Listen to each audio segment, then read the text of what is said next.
since this is the last battle, we want now to start drawing conclusions also on the methodology, okay? So today we will do something a bit different, which not even the teams know, so this is a bit of a surprise for you. And I will tell you how it works. First of all, I need you to kind of move more here so that we have a balanced class. So if you could please just move over here, that would be helpful. So today, what we want to show is that we want to, you collectively, and of course also with the teams, to put your hands into the process of dialectics, which is a core of the battle, okay? So once we start the battle, we always have the idea that one side naturally has the advantage and the other one is the disadvantage. So the way that we have done it so far has been that you did not know who had the advantage and you had guesses. And each team usually guesses that the other team is at an advantage. Because of course they want to try to win and they are worried and they want to prepare well. So today we want to play with open cards. We will play with open cards. We will have Agatina and Francesco that will be the directors of the movie, and their goal will be to keep the class exactly at a 50-50 balance. Okay? So the way this will work is that I will in a few moments present you the scenario, and I will present you what is going to be the core point of debate for today. I will ask you to vote just listening at the point of debate. And on the blackboard, I will record the votes, the exit poll, okay? After this, the first team will present, and after the first team presents, I will ask to you how many change your mind.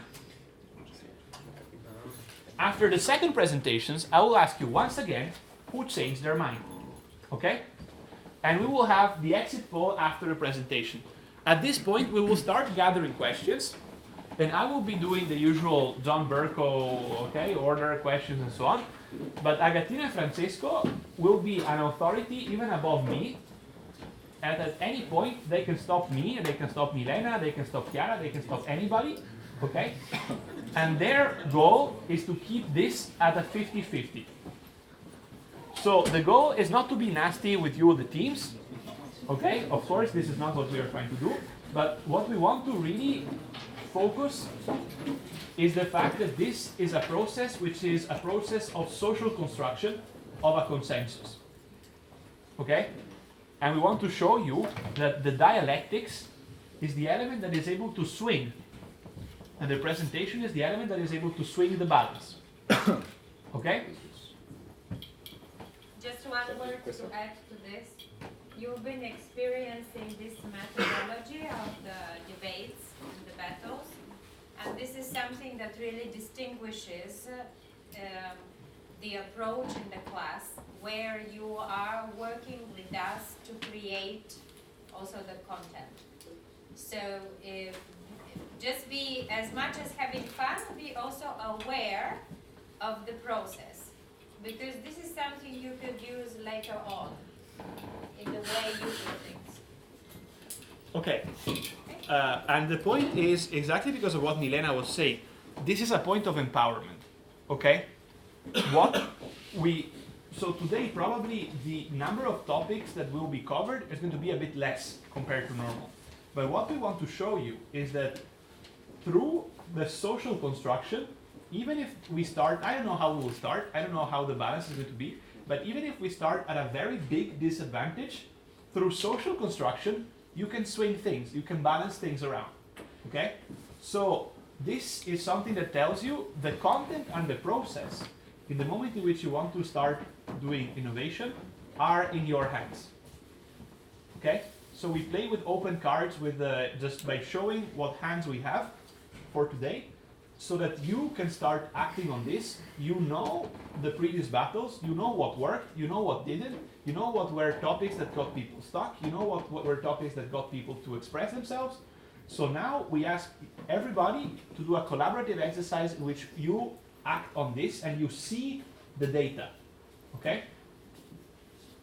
Do you agree with this? I have a question. Yeah. Do we actually need to know who changed the idea? Yes. Because I think that especially in Italy, Okay. we try to hide if we change political ideas. You know? Okay. So I think it's fair. But what I would like to ask you is really, please be open about changing your mind. Okay? Because are you okay with this, first of all, or is this a problem for you? So you will see today is a very science fiction topic. So it's not something where you will put your heart on. Okay? So it's not something where people will judge you. Hopefully. Because Yes, exactly. so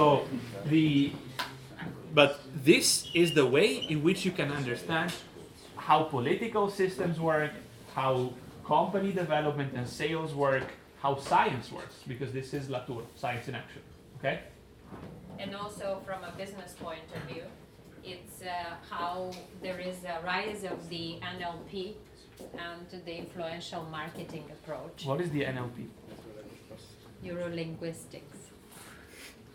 Okay, and so this is an insight into the NLP, but with a very good intention, because NLP has been used to manipulate in certain ways in which companies, organizations, and marketing works. This is a good way to not manipulate, to understand and to try to really swing, but you see the internal dynamics. And by the way, this is very rare that you will have an insight into something like this. Nobody's going to disclose you. So take advantage of this and also play, enjoy it, have fun with this, okay? Don't lose your zest and energy in trying to be the best in what you do. Okay, just the last thing that I think makes sense to add on this. So far, we have been extremely happy with how the battles are going. So please don't make this a matter of marks. Okay?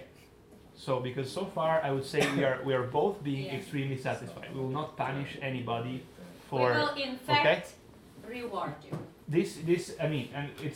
The whole class so far has been very nice. It's been very good. I think it's been one of our best so far. So we are very happy about this. So please take this concern about the battles and put it aside.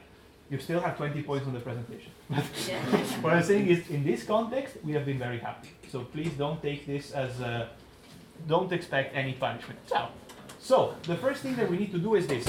Are you in the teams or are you audience? You and you. I'm in the team. You're in the team. Okay. Right. So can I ask? Are you in the team? Also, could you move to the first row? Because I need to know if we have an even or an odd number of people that will be voting. Just because then I want to make sure that we have 49, 51. Okay? So we have 2, 4, 5. So this is odd, and then we have 3, 6, even. Odd. Even. Odd. Okay, good. So now we have odd and odd. I need to have one volunteer that will not vote. Okay, good. Start taking pictures. That's okay. Good. Perfect solution. Okay. So now we have an odd number. I will give you the topic of the battle and we start. So the topic of the battle is to compare cyborgization with genetic manipulation, genetic augmentation. Okay? We are in some sort of a distant future where everybody at some point in their lives can face a choice. They can choose whether to become cyborgs or to be genetically augmented. Or not, neither. This is always an option. But both technologies are available and they are stable enough to become commonplace. It's something which still requires people to pay, but it requires people to pay an amount which in the developed world is reasonable, and in the developing world is something which people can afford by saving up. Like today is for us to buy a smartphone. Okay? This is the price bracket that we're looking for. So there will be, and the teams will be presenting to you what are the various also in some sense constraints related to this. But for example, probably the biggest one is that if you go for the cyborgization, you can probably modify your body much more, but eventually you will die of old age because we cannot replicate the brain yet. Okay? And we cannot do consciousness transfer. While if you go for the genetic augmentation, I mean, probably you can become immortal because you can just manipulate the genes so that you don't age anymore. But on the other hand, you are able to go to, in some sense, less extremes because you cannot connect your mind to the internet, for example. Okay? So you see the trade-off. So this is a bit of a science fiction scenario. Is this a fair representation of your position? Is this a fair representation of your position? Okay, so let's have the first exit poll, okay? So, who, after this presentation, would go for the cyborgs? So, can you help me with counting? Count the numbers. Who will go for the numbers? Okay, raise your hands very high. But what if one is really not sure about what to do? We have to No, Yeah, what is no, your so thinking if you aren't sure, please take a position now. Okay? You have to vote now. So take a position. So, cyborgs. Okay, just ready? Okay, 1, 2, 3, 4, 5, 6. Okay, 1, 2, 3, 4, 5, 6. So 12 for cyborgs.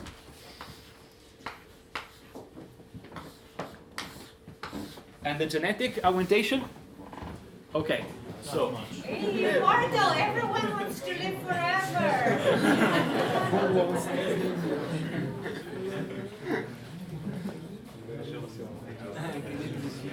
23. Okay, 23. But you can die anyway. Okay, Die anyway. so this is the current exit poll, okay? So, Team Cyborgs, yeah, by the way, immortal genetically, if somebody stabs you, you're dead. So, but I think it was clear, I mean, genetically immortal, right? So, now, please, Team Cyborgs, you can start. Hello everyone. It is coded in our human nature, the desire, the strive to achieve knowledge, to explore our world, to understand its rules, and express our understanding in creative ways, and be amazed by all of that, by the wonders of the world and the wonders of the sky. This is what differentiates us from animals, and this is what differentiates us from machines. And while our mind wanders in this infinite dimension, we are still bound to our bodily constraints. In fact, our bodies are vulnerable. We are afflicted by a lot of uncomfort. We get angry, we get stressed, we get old, sleepy, tired, all this kind of stuff. And physical conditions that are not optimal, mental conditions that are not optimal, may lead us to lower the quality of life. We may not be so capable of understanding, not so lucid. We may not partake in social interactions and experiences, and we may not experience the world as well as we might do when we are completely healthy. We may not hike in the beautiful Trentino mountains forever. It would be a pity. So I will just cite briefly this quote from Marcus Aurelius, that I particularly like. If you can cut yourself free of the imposition of the body and concentrate on living what can be lived, then you can live your life in tranquility, kindness, and at peace with the spirit within you. So we address this issue with proposing a new stage of the human evolution, cyborg augmentations, so that our mind is free to be empowered in the aim of fulfilling one's own desires. We are SciTech, an international organization that acts as an institution in the designing of the policies concerning cyber augmentations. And we also have a share on the market of it. So we address some concerns mainly regarding reliability and security. Our components are designed to be resistant to magnetic fields, and are designed with the most advanced technology, material technology, to be resistant and apt of their use. they are default built to work completely offline, aside from augmentations regarding connectivity and communication that Aria will explain later. The energy required to power such augmentations derives from a battery, one single battery for every use, every augmentations, that is installed in the body of the users as the first augmentations is performed. In case of faults, we have a policy for which we grant that each individual always can access to a cyber replica of his body parts for free, because we acknowledge the importance of having a body integrity. The installation of the cyber augmentations technologies is performed through the use of cyber cells and programmable modules that can perform operations, but we also instruct teams of well-prepared cyber surgeons to cope with the most complex and most particular cyber augmentations. On the appearance, as said, we want to be sure that anyone could access to cyber augmentations that resembles as most the human body as possible. And there are also possibilities in the cosmetics market and stuff. Regarding functionality, at last, we mainly want to enhance productivity, a healthy lifestyle of individuals, entertainment. Those are our main goals. We do not design and we do not tolerate augmentations that have an offensive potential, with the exception of furnishing special forces in case of advanced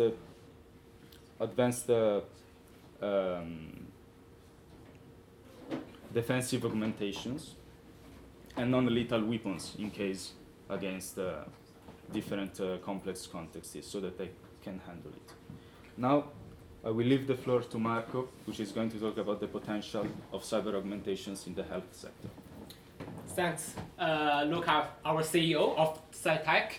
I'm from healthcare department, and you know, healthcare has been and always been the top priority of SciTech. And in this era of cyborg, we are aiming to eliminate the disability once and for all. And how are we going to do that? Basically, we have three subsections. We install smart artificial prosthetics. These are the demonstrations, but these are not a fantasy, ladies and gentlemen. These are real cases. The first lady is Andriana. She was the victim of Boston terrorist attack in 2013. She was a dancer. She lost her leg. She thought she wouldn't dance anymore, but with the technology of SciTech, she's able to dance again. And meet Jason. Jason accidentally lost his arm during a work accident, but with this technology, he is able to play piano, music, drum again. Let alone the heart, artificial hearts, and stuff like this.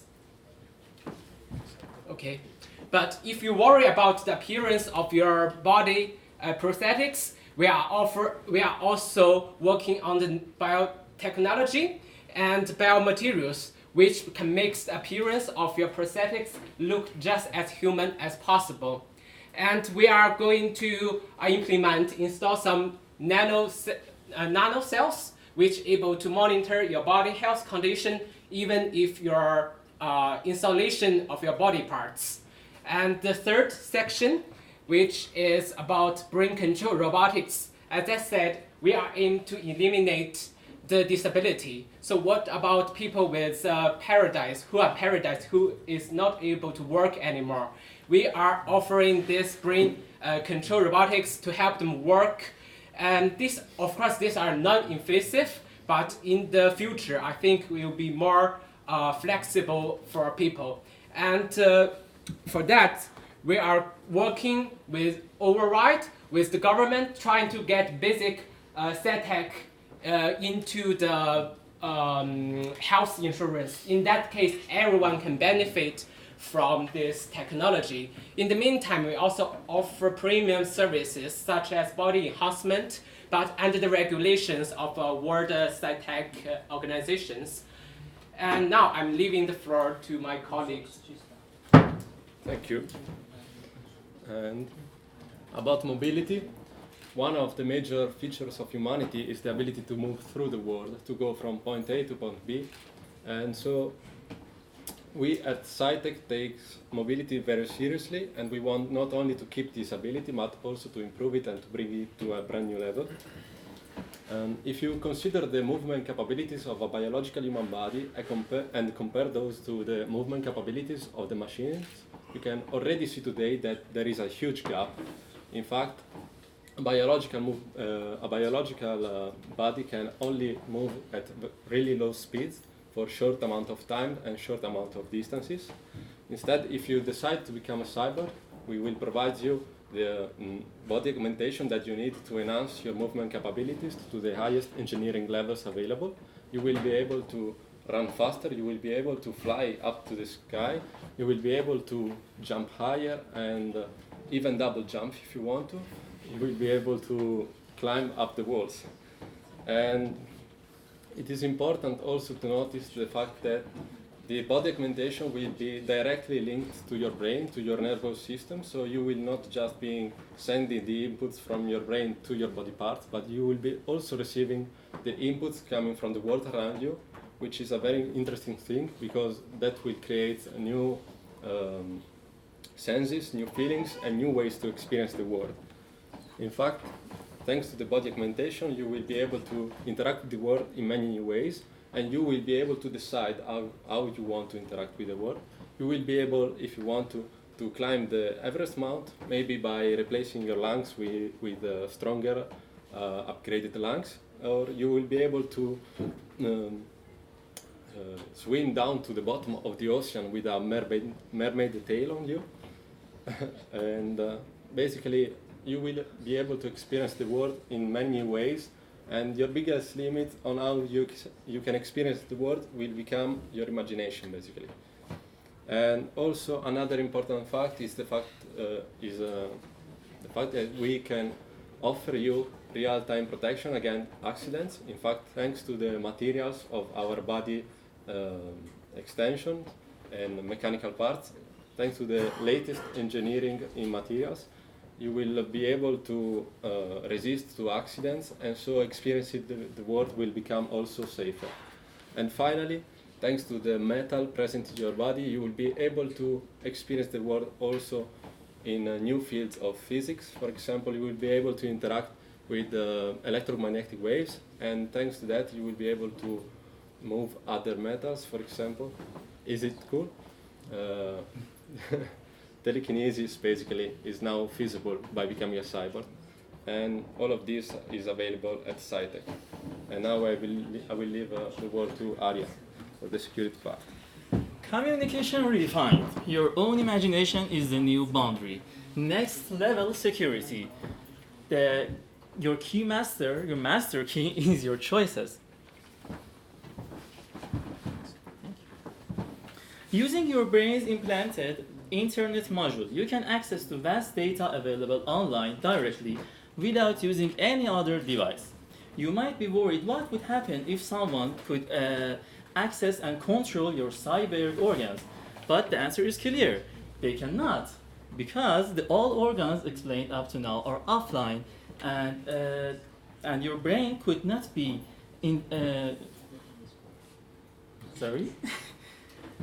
could not be directly influenced by information received from outside. Your brain is the main router here, and as I said, it can't be directly influenced with information from outside. Therefore, because your cyber organs are inaccessible from outside, they're entirely safe. I'm sure you have encountered many situations that you weren't able to convey the concepts, feelings, and meanings in the way you wanted to.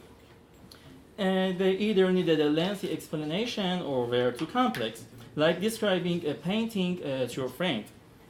But now you can convey all these meanings using your encrypted P2P connection to other people. And just to mention, the encryption is based on your brain's ID. All these meanings and concepts can be shared using pictures, smells, and other sensory feelings. The main bottleneck of your perception of the environment is your sensory devices, not your brain. Therefore, better sensors lead to better understanding of your environment. For example, our eyes photoreceptors can only see RGB waves, which are from 4 to 700 nanometers, and therefore you cannot see infrared. Or our ears membrane vibrates when the sound strikes it, and simply it's not long enough to hear sounds over than 20 kilohertz. Using our implanted sensors and chipsets, you can bypass this limitation and also augment new features. As I explained before, all your implants are offline, which means nothing other than your brain can communicate with them. Plus, all your implants are safe from disruptive electromagnetic waves using shields throughout your body. Moreover, our chipset's AI can understand if any incoming data is targeted itself or not. And this AI learned with your choice, not ours. And so, more about work environment. Oh. Yeah, I'll talk briefly about the effects of our products on the society. So, okay. I mean, just talking about work. Of course, our products can enhance our physical and cognitive performance, and so this will lead to improved productivity in every work sector, and so to growth in economy. And this also means that if we put human and machines together, you address the problem of the replacing humans, which was a problem many years ago, and now it is not anymore, because we all know that human qualities are irreplaceable, of course. And about society, we believe that humans have the right to be humans and to keep their humanity. So we will not change your DNA, will not change your identity, because your identity is in your DNA and in your being. So this will be your constant in your life. And of course, you can choose also if you want to be a cyborg or not. But this is obvious. We are in a free world, of course. And why I'm here to talk about this? So we talked about breaking the limits, the physical, cognitive limits, also the limits of our reality. We can create new realities, maybe virtual realities, who knows. Power of technology, we use ICT to the maximum level, and we also can mimic all the organic, biological properties with artificial materials. The opposite is not possible. We can scale our products and keep the market open for startups and so on. We maintain our identity, our humanity, our qualities, which make us humans. And guys, who doesn't want to have a robotic arm? Please, it's cool, and I guarantee you that maybe you will not live 1,000,000 years, but you will live a life it's worth living. So, choose a character. Thank you.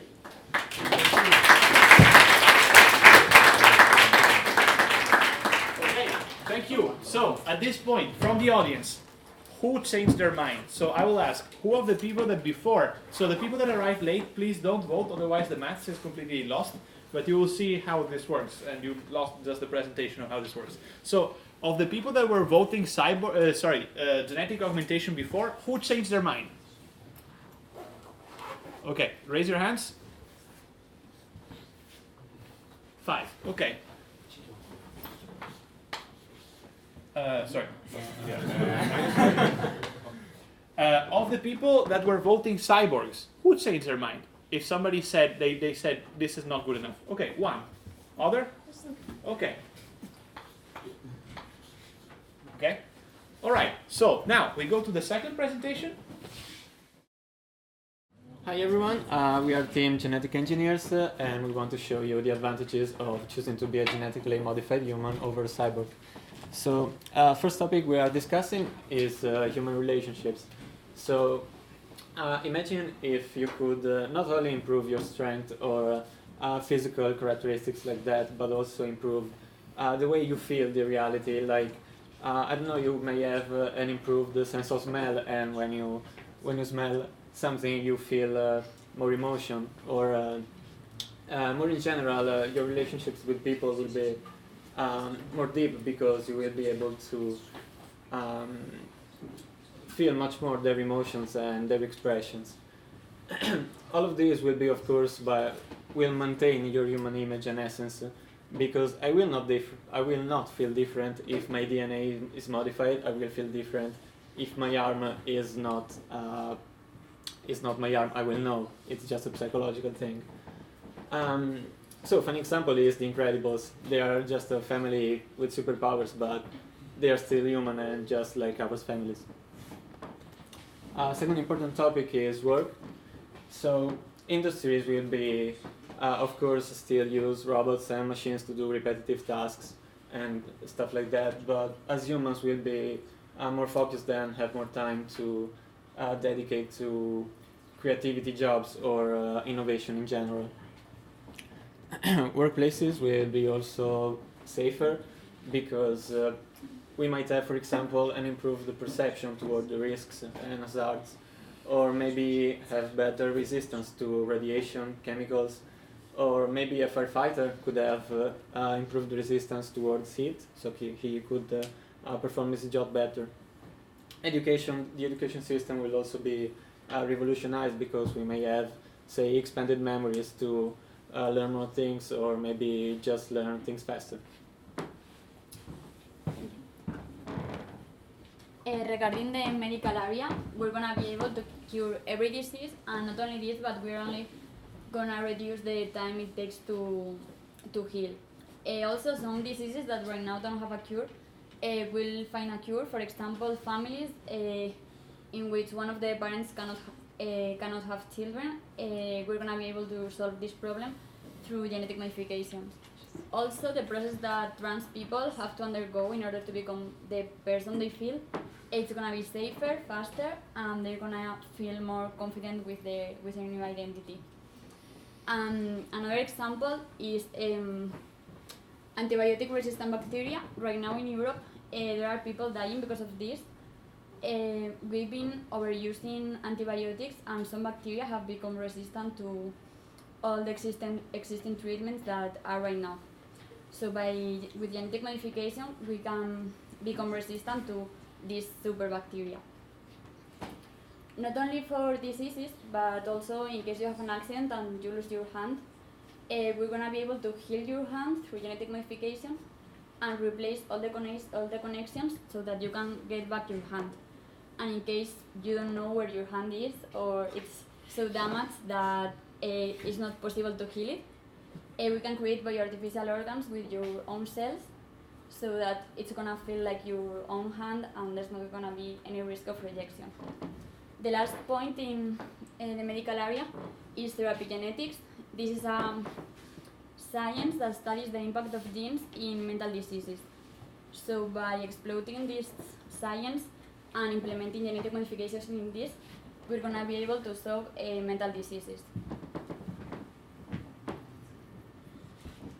And according to ethical boundaries, we all agree that we need to set a limit in, like, until which point is it possible to get a genetic modification.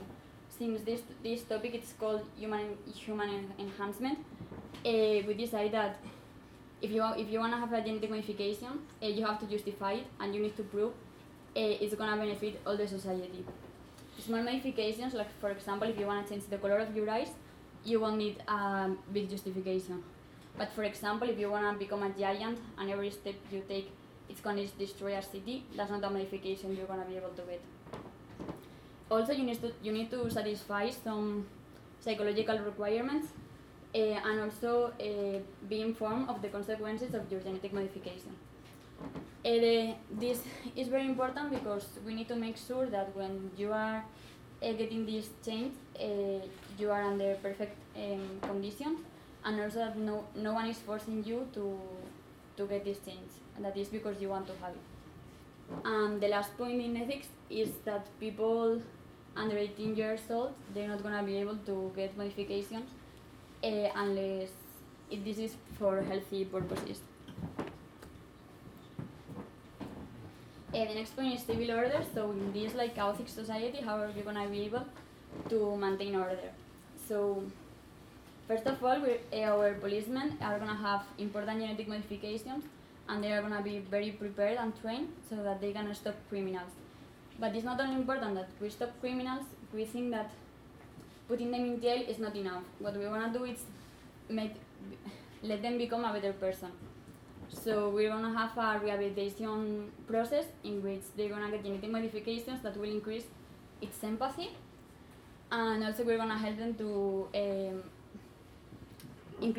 facilitate its inclusion in society.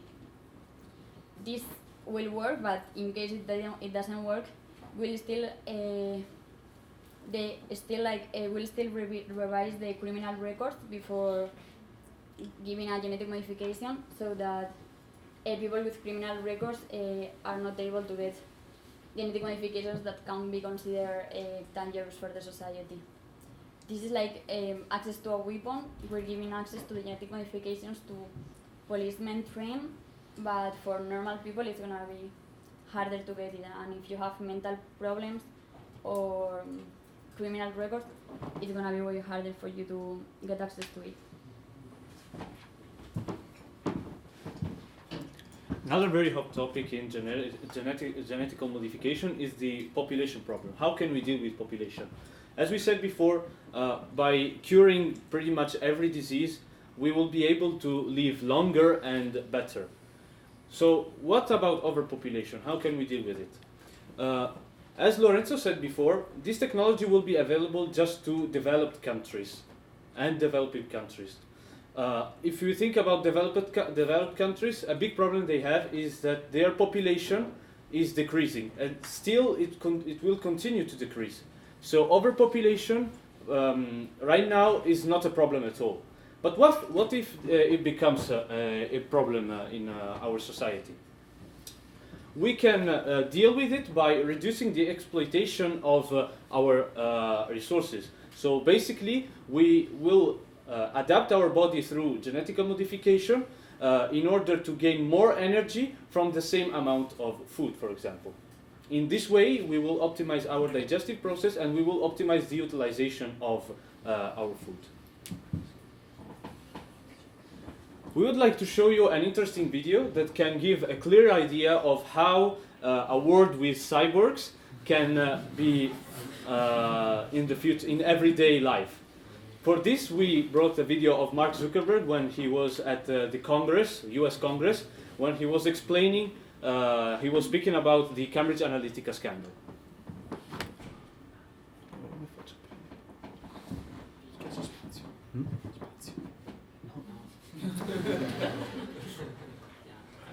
Non lo vedo qua.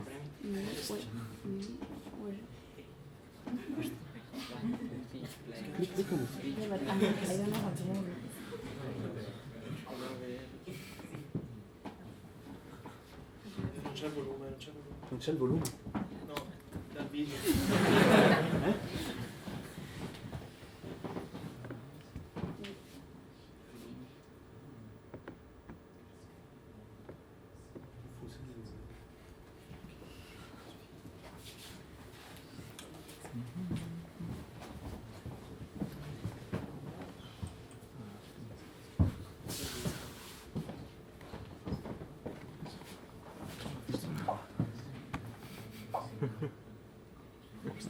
This one is okay.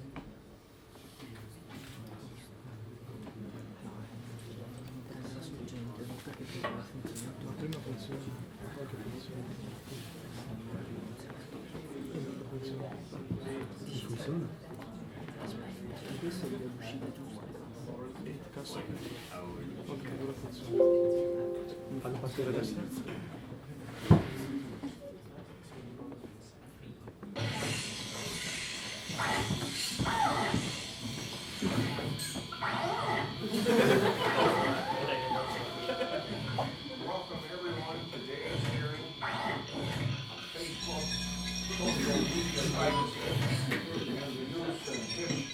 use of data. Although not unprecedented, this is a unique area. The issues you will consider range from data privacy to security, consumer protection. Creepy, isn't it? So, in conclusion, we want you to go for genetical modification, not only for the advantages that we explained before, so strength, intelligence, and longer life, but also because you can have all of these advantages, but and at the same time keep your human essence, because human essence is what allowed us to arrive to this point. So we cannot trash it. We have to preserve it, and we need to improve it through the enforcement of human relationships. Thank you.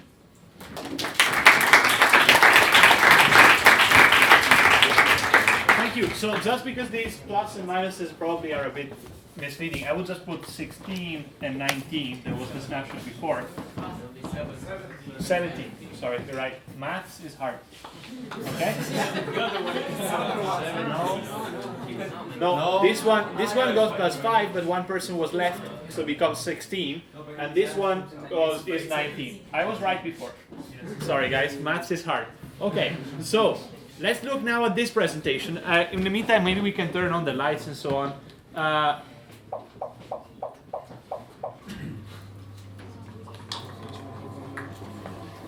Okay, so now the question is, who changed their mind? So who before was thinking of voting cyborgs and now would vote for genetic engineering?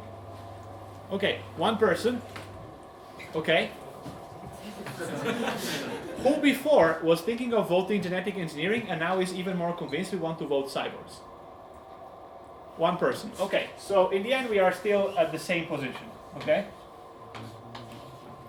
Right? So now, I would start with questions. So you have seen that we got much closer than what we were in the beginning, okay? And this was after just one presentation mostly. So, the teams, now you know if your presentation was effective or not. You know how you were able, who you were able to convince and so on. So, sorry. Teams, do you have questions for each other or should I ask from the audience? I have. You have? Okay. You also have? Yeah. Yeah. Okay. So maybe you can start because you're still at disadvantage. No, I can't say. Chris, questions? So, sorry, just one thing. Let's take a best practice from Spain. Questions should start with an upside down question mark and they should end with a straight question mark. I have to contextualize it. Okay, yeah, so if you want to give some context to it. But okay, so you talked badly about cyborgs for the half of the time. You talked about some problems you solved, for example, the population, but you know, there is already the problem of overpopulation and you're not solving it. So the question is, what problems do you solve that we don't? Actually, we solved the problem of overpopulation because what we showed before were one of the ways to prevent overpopulation. But let's suppose for a moment that maybe the solution that we proposed before is not enough to prevent overpopulation. With genetical modification, we are not only able to do what we explained before, but we are also able to reduce things. And we are able to reduce also the size of people. So let's imagine a nanopopulation scenario. With a nanopopulation scenario, you reduce the dimension of people. In this way, people will need less resources, obviously, because they are smaller. And in this way, the overpopulation problem will be solved for, I don't say that it is solved forever, but for a very long time. I have a question about it. Okay, reaction. Do you think that the people you're going to say, you're now going to be nano people and we solve the problem of overpopulation? How And would it also, work? how can they feel they are human anymore? I mean, what is it? If you, now you're going to be a nano person. Why? One of your advantages that you present was that you can feel human even you are genetically modified. But personally, I can't feel with if I was a non-human. I don't know. Well, not necessarily. I mean, if you are, I don't see the point of saying that you are not human anymore if you are smaller, because maybe you can say that the problem is the fact that you will see things way bigger than they are when you are on a normal size, isn't it? Maybe this can be a problem for you. This can be also a choice from a person, not it's not a thing that you oblige that person. You can even make person use less resources and to solve this Yeah, but you problem. don't need genetic modifications to use. I mean, even for environmental concerns, as well as overpopulation and helping developing countries. I mean, you don't need genetic modifications to do that. Every people could do something for them the same way they could say, I will become a minuscule human being so that I will use less resources. I mean, Okay, so the question that was asked once again is what can you do that they cannot? Your answer was this problem of overpopulation, and the answer was you can miniaturize human beings, and in this way, Give the possibility. it's a possibility. Yeah, So exactly. you're underlining the fact that this is not something you have to do. Exactly. It's something that you can do, and this will help you reduce your, let's say, your resource consumption in the world. Okay. Or maybe we can even take something and make it bigger if we have resources problem. Okay. Something humans Okay. need. maybe So logical question about from there. Yeah. So what do you do if everybody who wants to live longer doesn't want to become a midget? I didn't understand, sorry. I mean, so you are going to handle the overpopulation by reducing. I mean, if there people keep giving birth to other people, okay. At some point, we will be way too many on this planet, right? So I'll answer. Okay, so like first of all, although we had the possibility of having immortality, we decided not to have it because we don't think that's a human thing. We think like if you really think about it, no one, like I don't think any one of us want to be immortal. okay, sure, but So what's the cap then? we think our estimated age will be 150 years to 100 years. So our population will not be so big, and also like the nano world is just in case this technology is available everywhere and suddenly there's a huge problem of overpopulation. So this is like a last minute like solution, but it's not what we're thinking about is gonna happen. I didn't know about the 200 years limit. So Yes. makes sense. Okay, let me try to do one small intervention. I want to see who changed their mind. So who changed their mind? Raise your hands if you were. So you asked. So change your mind if you were genetic before and you're a cyborg now. Okay, so vice versa. Did somebody change their mind? Okay, one. So we're still in the same position. Okay. So. I was cyborg and now I'm genetic. Or you're back to genetic. Okay, but another person was in genetic and now is cyborg, right? So we swapped. Okay, so Can I continue the answer? yeah, please. We explained on our slides how we handle overpopulation. Well, I guess you can also replace failing organs with cybernetic ones and so on. How are you going to? Actually, I would reframe this question another point. Still nasty question for you in some sense, which is how do you manage underpopulation? Because I'm putting myself in your world, okay, where I have the possibility to become a cyborg.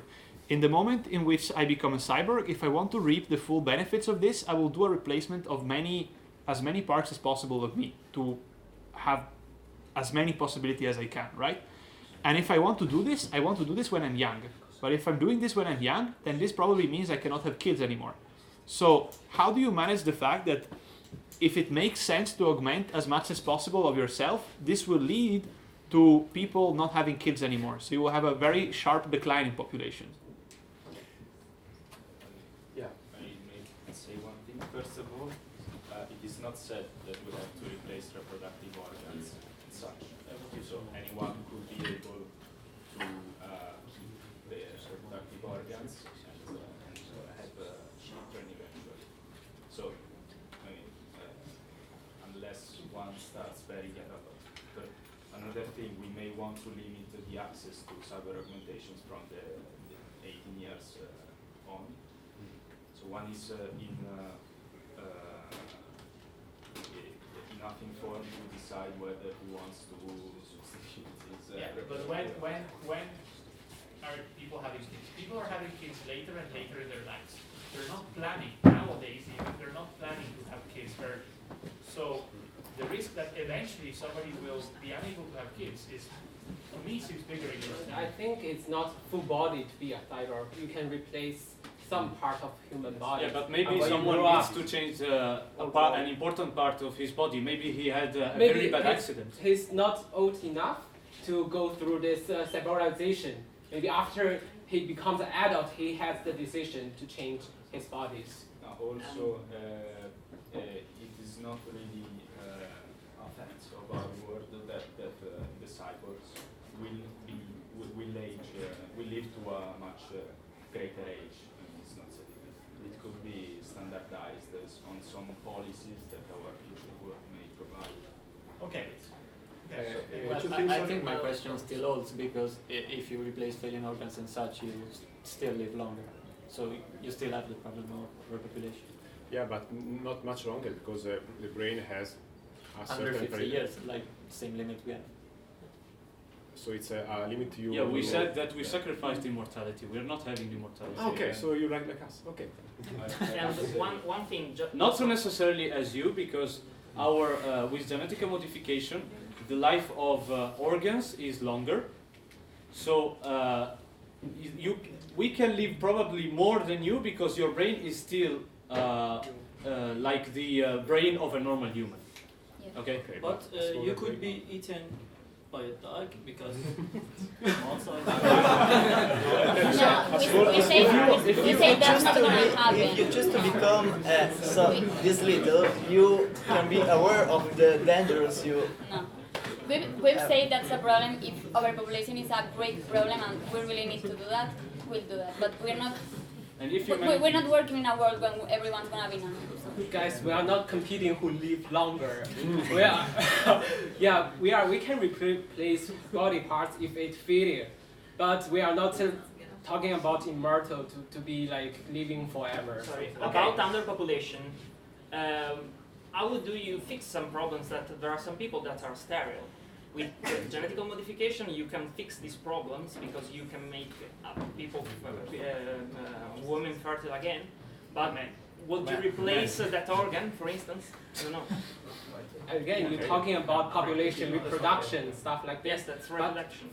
For me, it feels more. You are more discriminated because you are creating people with different genetics, maybe look different. How would you expect the social acceptance for this? Because I remember she talked about. You're also gonna live. You're also gonna look different, right? Yes, we are striking for the rights of a cyborg, but you talk about trans people who can adjust to their bodies. But again, you talk about social psychology, mental health. How could you know that being trans, like 100 years ago, could be a psychological disease? What if people want to change their minds with this technology? I think what you are saying is one thing. So you're saying you are. I'm trying to rephrase this.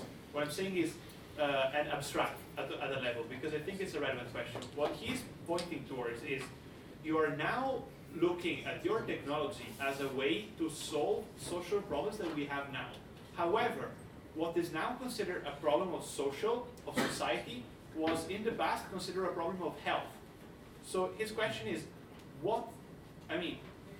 when you will create a new social order because you will remove these social problems and move them to a different thing. Okay, but new problems will arise. But this, like, how can you foresee these things? Like this thing, it's already happening. The only thing we're changing is we're making it easier, faster, and better. But we're not introducing anything new in the society. So. Okay. I would have something from the class, just because you've been exchanging a bit. I know I have a question here. I know, are there questions over there also? Okay, so also from the front, were you having a question? Yeah, Okay, so let's go. Yeah, because you were asking me. Yeah, please. Then we'll go to you. I have a question for both teams. If you allow everyone to modify their body and become better, you eliminate things such as the Olympics, football matches. How do you deal with this? This is nice. Nice. If we want to keep this original form of Olympics, we can make some regulations that we are not allowed, like body modification, certain body modification to attend such events. Only original with human body parts can attend such events.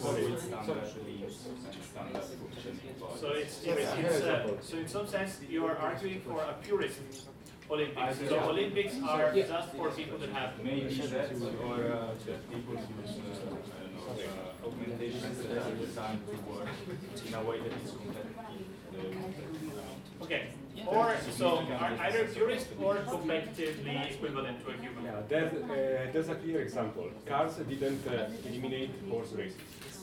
So there will be other kind of also things.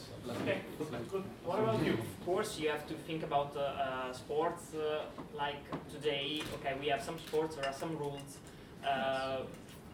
But in the future, maybe with genetic modification, we will be able to have different sports. So at first, we should change the rules of some sports, like for problem like doping in the marathon, for instance.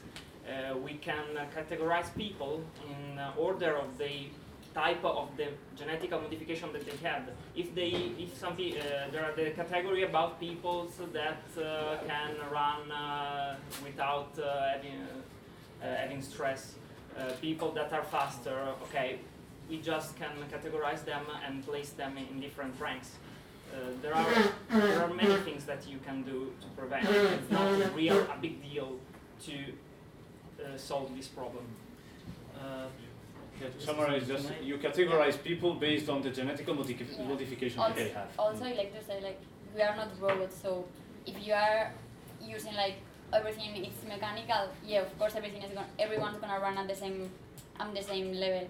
But genetic, like right now, it's gonna be like now, but just improved. So we're still gonna have differences between us. Well, at the same point, however, just cars have different performance. But okay. So actually, okay. Let's just see. How many people have questions now? Because I think there are a number. Okay, there are a big number. I will start. Excuse me. Related to this question. Yeah, please. Excuse me. But I think differentiating people because of their type of genes is kind of racism, maybe?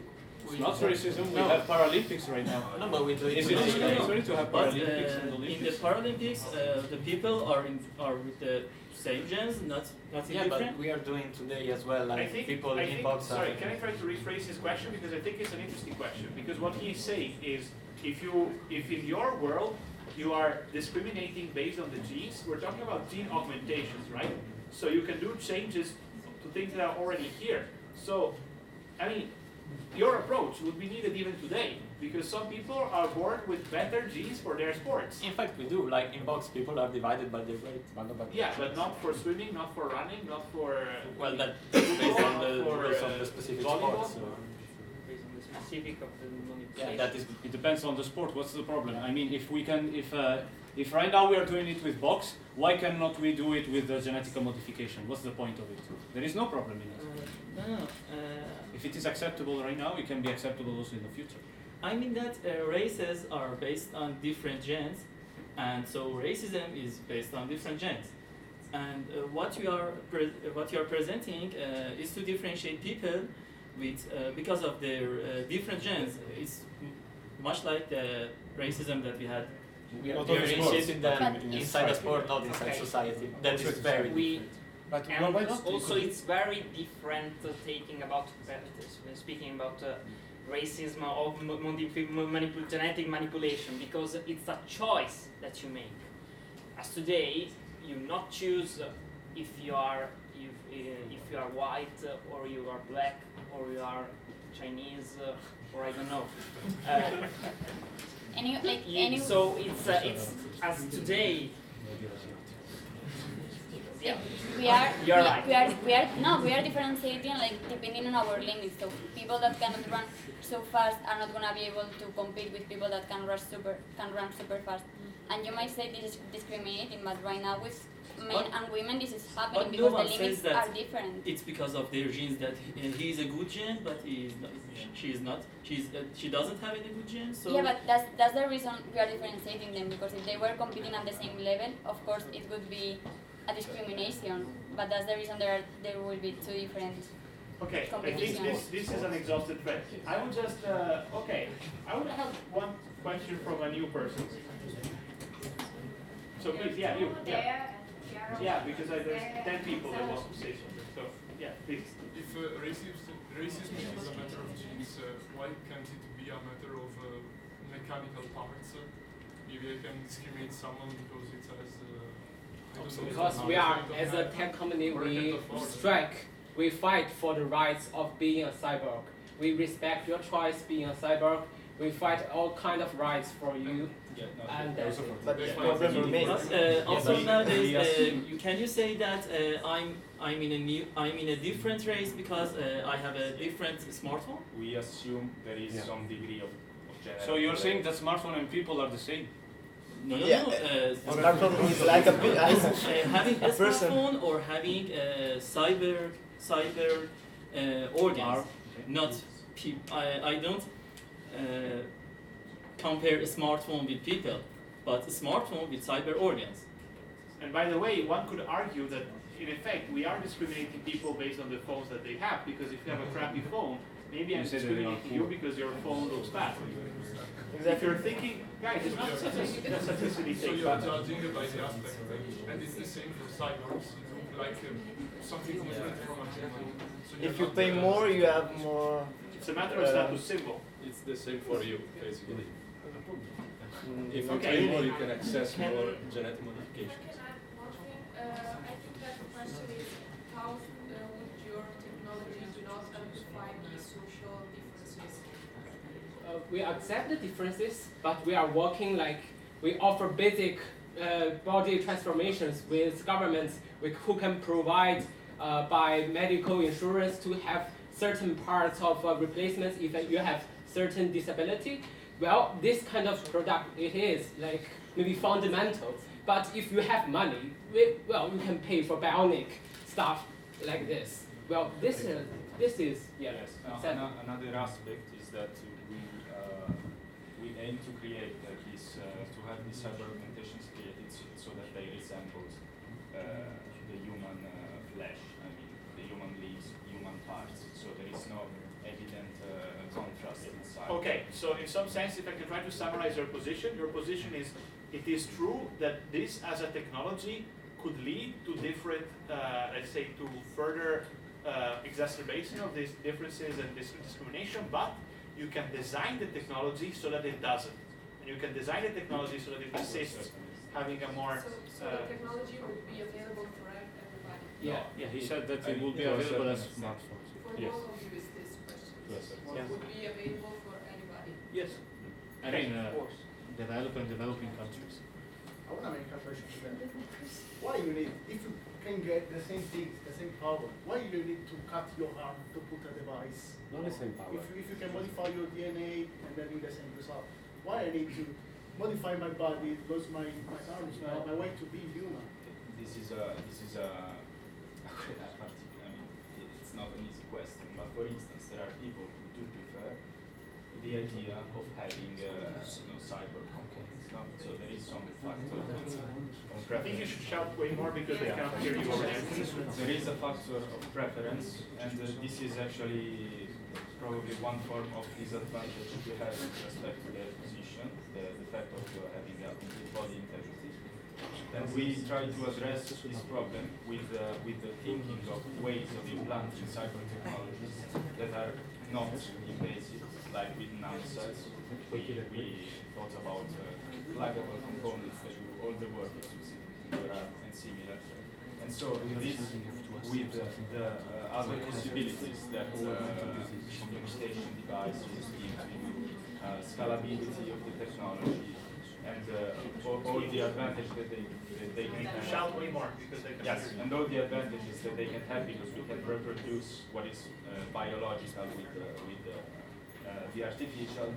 Then that's the reason why you may want to. Okay, I will try to rephrase again your position. So the question was why would, if you can achieve the same results by genetic augmentation or cyborgization, why would you go the cyborgization route if it's invasive? So your objection, your answer was, first, this doesn't have to be invasive, and two, there are things that you can do with cyborgization which you cannot do with genetic manipulation. Which are these things? Augmented realities, directed. Yeah, well, we said that in arm. Augmented. No, like you can have cyber lenses that allow you to observe You can buy a VR, it's not invasive. I know, yes, because you may have this you have this component that may be more flexible, may suit more roles, less. Are you after this? Are you still? Can you consider yourself still a human? Why not? I mean, after mutant modifications.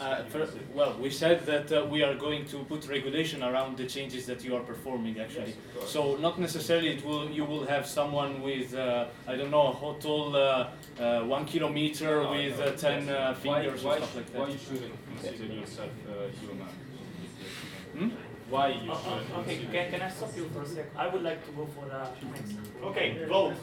Okay, both check. So, who changed their mind? So who was in genetic manipulation and now is in cyborgs? Who was in cyborgs and now is in genetic manipulation? Okay, 2 people. So actually, it's going more towards. So we have 21 and 14. Okay.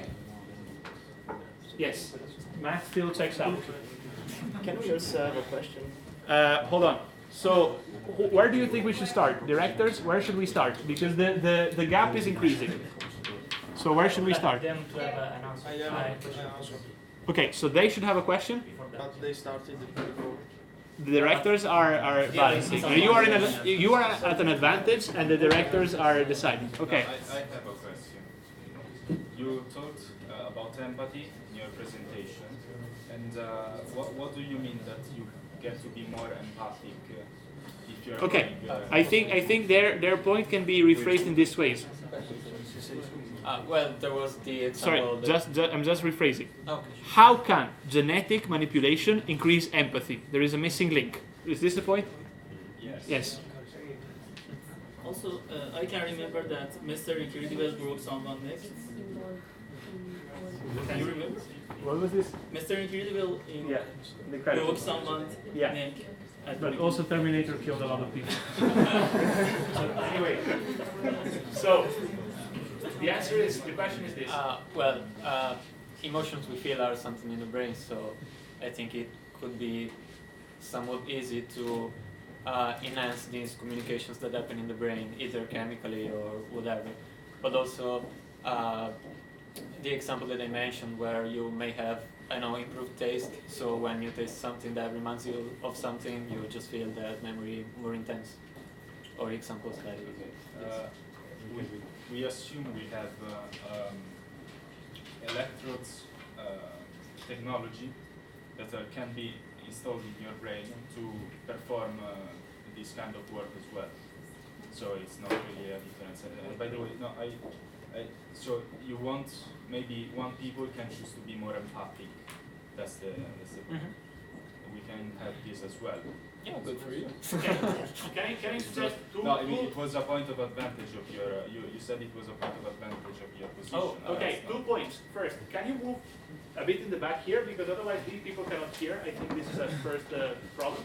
Second, you really need to shout, because it's really hard to understand you otherwise. It's impossible to follow really. Yeah. So I would have on this we need. So the advantage is still for them. So we need somebody that either bashes them or that boosts them, okay?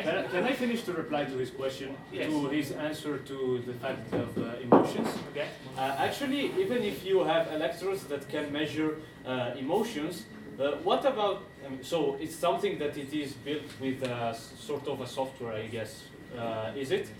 Yeah, but it's not about measuring. It's about giving impulses to. Because what I'm seeing right now is that if someone can take control of a human through, for example, hacking, this is not possible. Why is Of course it's possible. It is possible because all your devices are offline. Yeah, Also but your brain. do you know that comes out articles that are saying that you can hack a machine even inside a Faraday cage? But it's offline, so you yeah, but inside a Faraday cage is obviously offline. Okay, I think you exhausted the point. Now we need from, I have a new voice from there, so please, yeah. I didn't understand the boundaries on how far you can go with your modification. As far as they wanted to go, you can ask them. Because you said about there are limits about things that you can do. And on your side you said if you have money you can do whatever you want. So I don't decided they work with okay, so but if maybe I want to jump higher, can I do it? Of course you can, but the limits are exposed in some way that you cannot be harmful to other people. That's the point. If you want to get this modification, you, of course, as today, if you want to have a modification that can be lethal as a weapon, as today we control guns, one day we will control genetical manipulation markets. Okay, that's the point. You have to think about this. And of course, there is another point very important in this. If you make a manipulation on human, this is very good. It's very good to stand for limits, because if you one day have to stop someone, for instance a criminal, you cannot remove the manipulation even if he doesn't give the authorization, because you have to think about the states, the nations. Of course, especially in Italy, they can't get into take out treaties or force you to go to the hospital to do surgery, because it's in your constitutional right to be to choose if you want to cure. Chris, answers please. However, yes. You talked also about the limits of being human. So you cannot have a change which is not human. Okay. So how do you define being not human? You talked before about also this. You said you cannot be 10 meters high because you're not human anymore. So yeah, I think that this was the question. So I think his point is this of saying, you've been posing that you only do modifications which keep your humanity, but at the same time you've also been arguing for modifications which radically change what it means to be human in our mind. So if you are too small, I mean, we don't see humans which are 50 centimeters small unless they're kids, okay? So how do you reconcile these two questions? Okay, like, still, like, the small part is just in case there's a huge problem of overpopulation. It's not happening. And, like, the limit will be, like, basically you have to ask, like, like, the answer will be, you ask, do you feel, like, people will still feel human having this? And also, like, is this, like, enhancing human race, or is just a modification because you wanna be blue? Like, if suddenly you wanna be blue, probably this is not such an important modification. You will have to justify why. In case it's well justified, okay. But so you decide, and not the patient. It has to be, yeah, and also it will depend on the country, like how much limited it's gonna be. Okay, so there is just a quick follow-up, and then I want to go to the question in the back, because it's been waiting for a long time. Yes? My follow-up is, when people make plans, do the existing infrastructure also change? Because the proportionality I just- a human, normal human, to the size of the building like this. I just say this is not Changes. happening, so don't What worry. happens? It's happening. That was an extreme example to answer that question. No, We I are will already say on it mission. Yeah, but like in the previous people become nano, and then I'm asking myself, the train stays the same train. Yeah. The building stays the same. Okay, like Because in my, it's but happening. Fiona, in my last, like I just said, like in my last answer, I already answered to this, which is this is an extreme case in case of extreme overpopulation. Yeah, We're not and talking I about think, this and I because it's think not her happening question right now. points out to the fact that I your just say extreme that. solution is not effective. Yeah, exactly. Yeah, but Okay, I okay, mean, yeah, no, I can answer this that. point The doesn't trains hold will be because smaller, but if even if you are smaller, you will adapt the world where you live to your needs and to your size. I don't see where it is the problem. well, like we can talk more about this extreme case. Okay, guys, a bit of order, a bit of One order. second, like if you want, like we can have answers about this case, but I just think it's better to talk about what we're defending, not this small part of all the topic. But if you want, like, we can answer also to that. Then maybe I can get a bit explanation of overpopulation. Earlier you said that overpopulation will be won by reducing people, less consumption of resources. And my question, what you did understand, what I'm following up with, what happens to existing infrastructure? Does it change? Does the bed change? Because now you're just reforming the people to reduce resources, but the Okay, infrastructure. sorry, I think that their answer has been clear in this sense. It said, you are right in what you're saying. They probably were coming up with this answer. They could come up with a solution, but this would require them to do a lot of reshuffling now. And they said, We said that we will. I mean, if you are smaller yourselves, the world. I mean, your needs, your infrastructure, This all will of have that a cost, stuff will however. be adapted to your. it's not be automatically adapted. So No, I didn't say that. You can I adapt don't say the- that. But if you build giant trains, you can build also small trains. I don't see the bad Sorry, thing. everyone has to More turn seats now. in a giant train. Okay, so there is one question that's been standing for a very long time since before even we started. So please. Go ahead. Can I ask for those names? Yes, of course. Okay, it's like this. Very loud. Don't Cyborg and GM is basically making human beings into another species. So let's admit it, people will discriminate and kill each other because of the smallest difference. So let's prepare for the worst. In case of, we say, species war or even a genocide, how can you make sure your species could, I'm sorry to say that, to eliminate the team in front of you and survive? It's not, this is the X-Men scenario. It's not such a stupid scenario. In the moment in which both of your solutions will be implemented, what is going to be the global safety net that is going to prevent the augmented species, be it with cyborgization or with genetic manipulation, try to dominate the rest of the world? We are not trying to weaponize people. That in our imagined world, we have some unified nation, like a world cyborg nation, something like this, organization. We are regulate stuff. You can't weaponize yourself into a war machine to kill each other. Something like this. I think it's not just a problem of weaponization. It's a problem that in the moment in which I have an augmentation and you don't, I have an advantage, even if I'm not directly weaponized. So you are probably, in both scenarios, people will not have the choice to remain human. They will need to go in one of the two directions. They will be pushed into going to one of the two directions.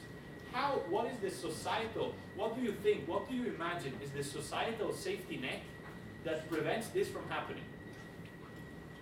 Actually, you have their answer just because you tried an answer already. Yes. Well, I would say that it's up to a more developed society to accept people with different, Okay. I think that the effort is to, as we did with the genetic modification, where we put regulations about what changes can you perform and so on, we can do that on an international level. I don't see the point in it because we are doing the same in nowadays with the United Nations and the Security Council of the United Nations. So why don't we build the same institution but for genetically modified humans and cyborgs? Okay. I think that can work anyway. All right. Your answer? To that question. Yes. Yeah. No, I think the question is a lot difficult. I don't know if it has to be posed in the sense of dominating over another race. but it's more a matter of policies, I think, and general organization. I mean, our augmentations are are components that empower the human being in different ways, such as are theirs. And so it's not really a matter of brute force. It's just maybe it can be handled by policies, international organizations. Okay, so you're basically doing the Demo Christiani, you're doing the same, you're giving the same answers. So I didn't. But I gave the answer first. But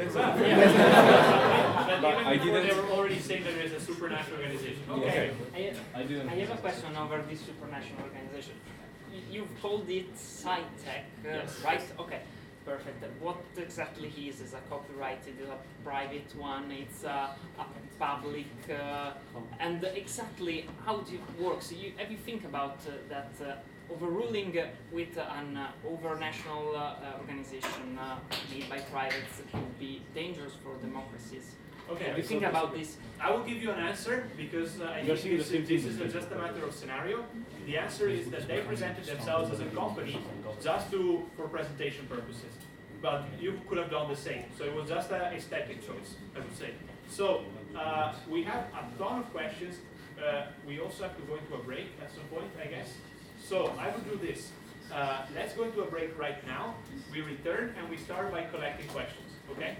But let's have a shorter break, like by 5 past we restart, okay? So just a coffee very quickly, because this is going very fast. Okay, everybody here? So as we restart, since we are very late, because the break ended up being much longer than we figured, but it's okay, probably you needed it. Let's revise very quickly the exit poll, okay? You remember what you voted the last time? I want to ask, did anybody change their mind? Did anybody go from genetic to cyborgs? One person. Okay, did anybody go from cyborgs to genetics? No people. Okay, so now we are 15 to 19. No, 20. 20, you're right. So we need more 2 hours. Okay, so they still have the advantage. So from the class, we had a number of good points, I think. I would start from the point of this gentleman over here. And we had another point that was still about this from here. Okay, so I will start from the back and then you, okay? Yes, some genetic modification is not irreversible. So if you make some decision on your genetics and your children that will be born maybe 10 years later will have no right to decide whether they want the modification you took. So this was something we discussed also in the preparation. There is a certain level of inheritance, right? So what do you think that happens in the moment in which, so we said, dramatic changes probably are not inherited. You give birth, so this was in the scenario. You give birth to normal kids, but some subtler modifications you cannot revert, and your children will carry them. Did you say that? I thought, yeah.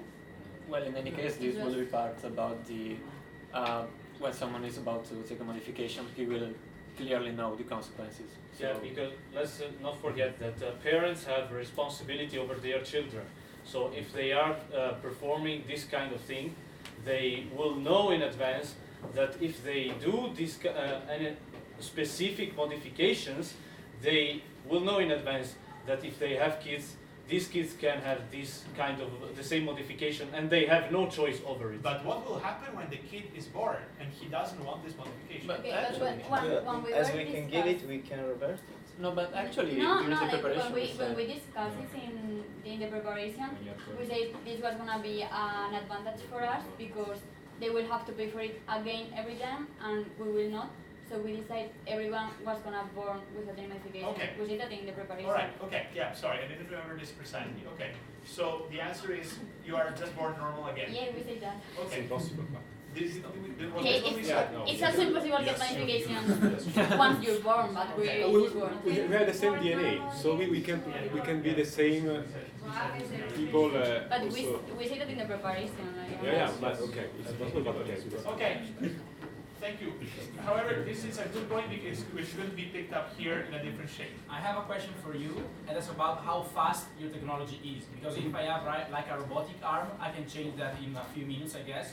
So what about your technology? If I go for something and I change my idea of what if a new modification becomes possible and I decide to go through it. So how long does it take? So in my mind, that's like a point for them. That's faster. Can you say something? So it's not just about, thank you, it's not just about faster, it connects to the question before in terms of reversibility and ability to choose. Because the point is probably once you remove your arm and you start having implants, robotic implants, you can change the implant, that's painless. In your case, if you do a modification to your arm and then you are not happy with how it is satisfied and with what it is, you need to go through the same procedure, which is probably going to be invasive, or is it to require time to process? How do you manage this? I think this might be comparable to today's medicine. Like the more you pay a doctor, the higher its level. So maybe it might be faster. Even talking about waiting time, but also technology itself. Like the more you pay, the higher access you have to specialized people. Yeah, but I mean, no, it's not. One point is about access to a kind of technology, another is about how usable is your technique, in sense of user experience, how easy it is to install it and to keep it or remove it eventually. It will be like as fast as, I mean, changing like if you want to have a robotic arm, it's not just putting it, you also have to take out your real arm, so it will be as fast as taking out your real arm. But the point is, once you did the big shift on their side, you can adapt quickly. Okay. On your side, if you're doing one big shift and you want to change it, you need to do one big shift again. Yeah. Okay, but what if the cyborg, you cut your hand or your arm and you want to go back? Yes, can I answer? Yes, we reasoned about a solution to this concern, and that is that you always have access to a set of perfectly human-looking cyber replica of your body. So you cannot have your organic arm back, but you can have the exact body parts that you substituted. You can have a completely normal looking. So basically, perfectly functioning. Can I follow up? We are sacrificing maybe time, but we are having an organic arm with respect to them. They have a robotic arm. Yes. So maybe they are faster, but their arm is not real if you think about it. But it's completely unrecognizable from a real one. So if who said it? It's possible with technology. It makes sense that they can do it. Yeah. We showed you a video of a human that behaves like a robot. Just imagine a cyborg with just a human brain. How can he behave in a less robotic way than a human? By the way, Zuckerberg is a robot, not a cyborg. Okay. All right. So, since we need to wrap up, I will have one last question. So I spoke. Your question is going to be for the conclusions we said, right? So we saw yours. Was there something else that was lingering? Probably you remember Sergio. Maybe you had something. Yes. So I would just request one thing. The question should be, again, trying to level the field, okay? It should be trying to either go against them or boost them, okay? Okay, so throughout the past, I think, 200, 300 years, humans have been fantasizing about machines, how can do work so much faster, and how we have done throughout the period of industrial revolution until now is put effort on machines because they can do things that biology cannot do, because no matter how much you change your genetics, you still have biological limitations imposed by biology and physics. So, taking into account that you have limitations, let me try to what is the real edge of your solution? Yes. Giving into account the fact that in the end you still have biological limitations. So your solution is going to cap out at some point, while their solution looks like it could go on forever and could have no limit. I can try to answer in this way. Just imagine, okay, maybe the Industrial Revolution, all of these things work very hard in building something that can do things that we cannot do because we are biologically limited by it. But let's suppose that we go for their word. So they are basically cyborgs, completely cyborgs. Don't you think, okay, obviously with a human brain, obviously. No, but yeah, I mean, not necessarily complete cyborgs. You can have just your body is robotic. Why Robotic didn't you arm. try to think about the consequences of going always through this way? Through this way. Don't you think that there can be some drawbacks about it? We talked before about humanity. Don't you think that humanity in this era of Industry 4.0, in this world where you have to be as fast as possible, is losing its human essence itself? Just think about big cities. You see people running around thinking only about their job. They don't care about other people. I can imagine that in a city like New York, if someone dies in front of you, you won't care about it. Do you think that this is the right path to take? Do you think that it is correct to go through a world where we have to do things as fast as possible and forget about our the things that define a human? What's the points against cyborgs here? I mean, you still have robots. I think the question reminds, because if you're a machine, you can do your things much faster, so you have more time for your personal connections. For instance. And you didn't answer my question. And also, it remains the point that your position as the augmentation side has still been faster, better, stronger. So in this sense, the city has the same problems. I don't see how the city becomes any more human with augmentation, genetic augmentation. Can I do a follow-up? Yes. If you think that you are modifying your whole body, you can modify everything, how are you going to maintain identity? How can be sure that you can be identified? In some sense, they have the advantage that you have a univocal and unchangeable brain footprint. What about you? How do you make sure that people cannot just change their identity and escape from society through the black market? They change their DNA, now they are unrecognizable. Oh, I lost my ID card. Well, it's part of those tests that we mentioned where before reporting a modification to someone, you need tests to... But the black market exists. What if I do it in the black market? Yeah, well, we will fight it in the same way that we are fighting black market nowadays. But is this all encompassing, or I mean, this creates more problems? It looks to me, and I think this is also his objection, that your solution actually exacerbates problems. Do you have an answer for this or not? No, I think that black market can exist in their world. Even in their world. Okay, please But talk about identity you. remains in their world. In yours doesn't. Genetical modification can be tracked, of course, even in the black market, because if you take the DNA test, even if you modify your genetic modification, it will be possible to take genetical markers to understand what was modified and where. But we have boundaries. We're not gonna become like all of us the same. Like we're just gonna improve ourselves, and that's our limit will be. You can do it as long as you are making you better, but you cannot just it's not gonna be like a world where everyone has changed. Okay, thank you. So we need to draw conclusions now.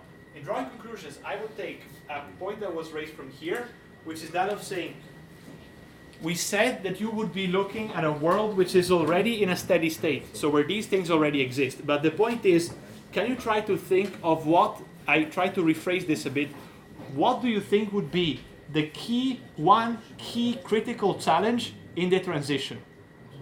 Okay? So be a bit self-critical in a positive way. So one is the one key critical challenge in the transition. And the second question is, tell us 2 things which please have to be bold that you can do and the other team cannot even dream of doing.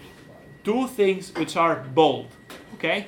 Which are big, which are make people dream.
Okay, can we try to wrap up? Are you ready?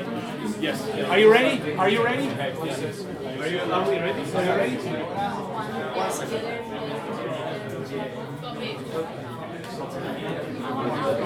Ready? Okay, so, right, so, in drawing conclusions, right, folks? All right, everyone, ready? Okay, so in drawing conclusions, again, I ask you 3 sharp sentences. First, one critical problem that you will have to face in the transition. And second, 2 key advantages, 2 things that only your vision allows to do and the other one doesn't. Okay? So please, I think you were very eager.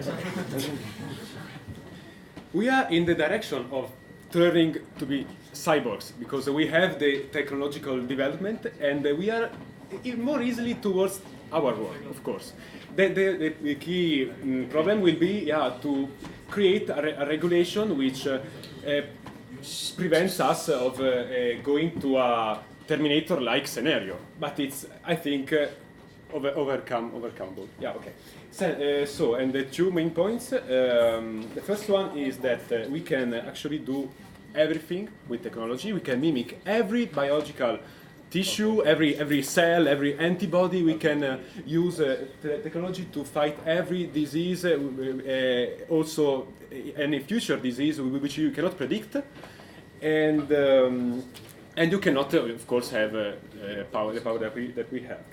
The second point is that we can also break physical limits of biological beings, like we can go in a nuclear plant, we can go in space, travel without needing anything that you will need to survive. Okay. And the connection to the, of course, to the These are 2 points. Sorry, go. Yeah, it's a limit also. Okay. Thank you. Your perspective? Okay, so in the transition point, the most difficult thing will be set the boundaries to decide which modifications will be made and which ones not. That's like the trickiest point. I think that we can do and you cannot is that we, with genetical modification, can cure diseases, but not only body diseases. We can cure mental diseases, something that you cannot. Yes. Like you can have cancer in your brain, or you can suffer of Alzheimer. We can cure it, and you don't. And the second was. No. The second one is hacking, because as we said, we can. The work can things you can do. You can do, not that the other, not weaknesses. Your advantages. We are not vulnerable. Okay. Okay. All right. Thank you. First of all.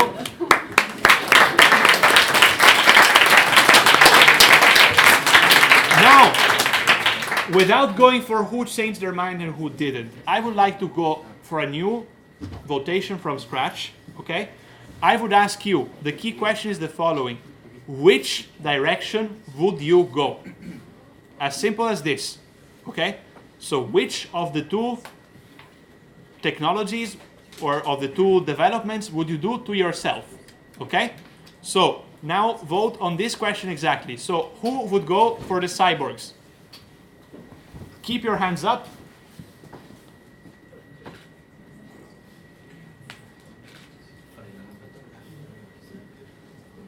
Okay, hands down.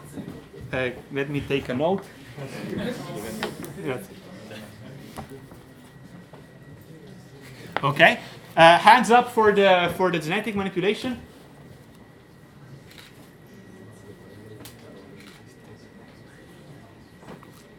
Okay, it turns out I cannot do maths, but I can tell you 20 to 14, because so there is one person that I probably miscounted. Cyborgs win. So, however, by your request, I would ask one more question. Which of the two teams you think presented better their positions? That's in the numbers. Sorry?